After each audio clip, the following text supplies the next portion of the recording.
David Stern, through his amazing leadership, I call him a force of nature. I have tremendous respect for Commissioner Stern, Commissioner Emeritus Stern. He insisted that the league could help the clubs realize greater and greater revenues and take advantage of commercial opportunities by sharing information between themselves.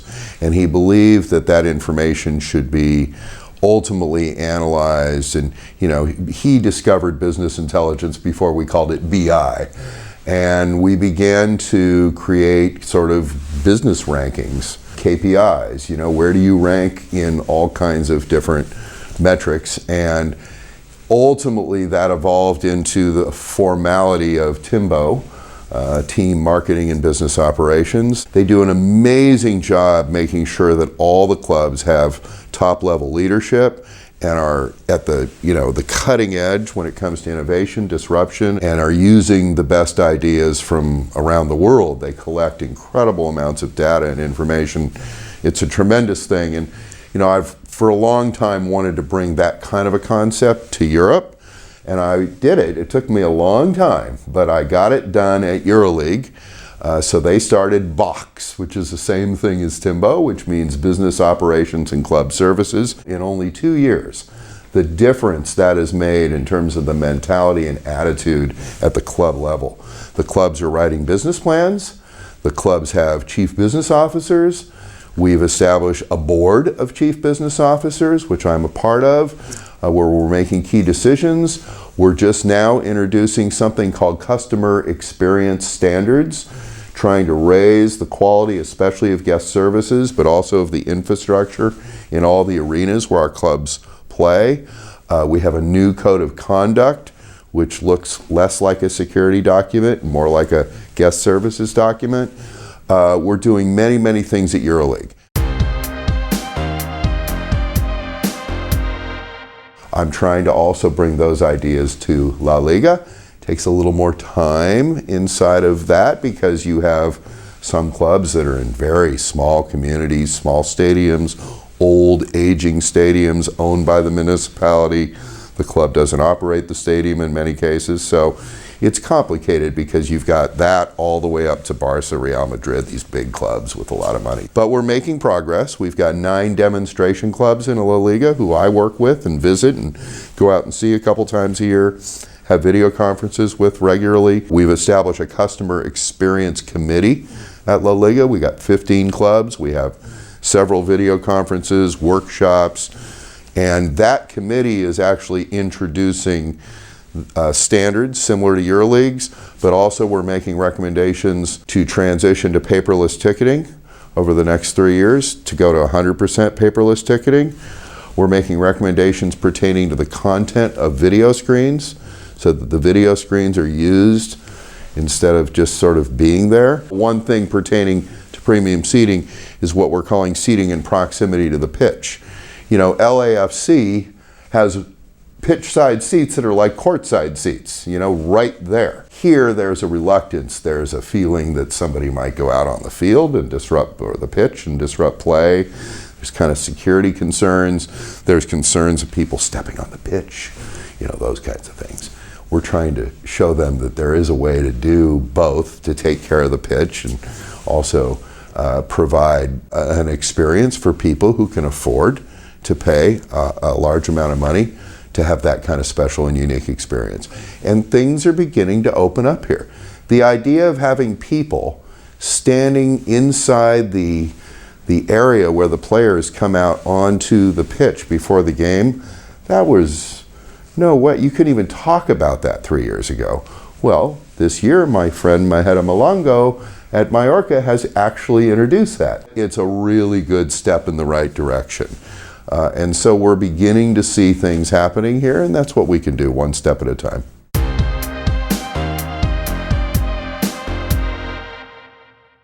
Case studies and showing ROI is the bottom line.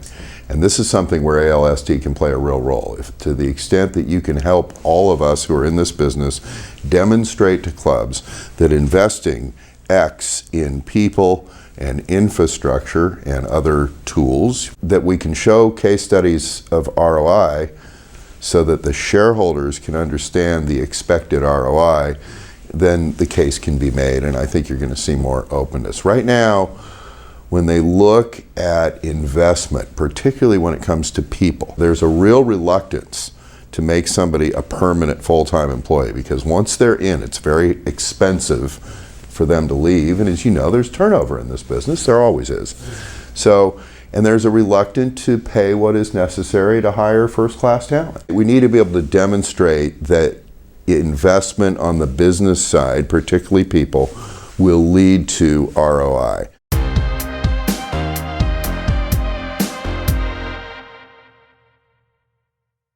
There are some clubs where you just got to play the odds. So there are some clubs where the probability of relegation is so low that you can make the investments. There's other clubs who are always going to be potentially in the relegation zone. One of the things that I'm trying to promote inside of LaLiga right now is the idea of creating some consortiums of clubs. A group of clubs puts out a tender and tries to bring interest from Ticketmaster and from all the big ticketing companies, so that the smaller clubs that don't have leverage on their own can gain more leverage and make a better partnership deal, so they can take advantage of the great tools, for example, that a company like Ticketmaster brings to the table.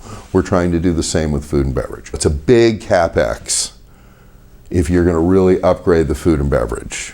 Right? All kinds of things, ventilation and sanitation and plumbing and electrical and cooking equipment's expensive. But the big F&B companies might be willing to make the CapEx if in exchange they can make a business deal with multiple clubs at the same time for, over a long period of time. So we're trying to find creative ways to bring up the standards across multiple clubs.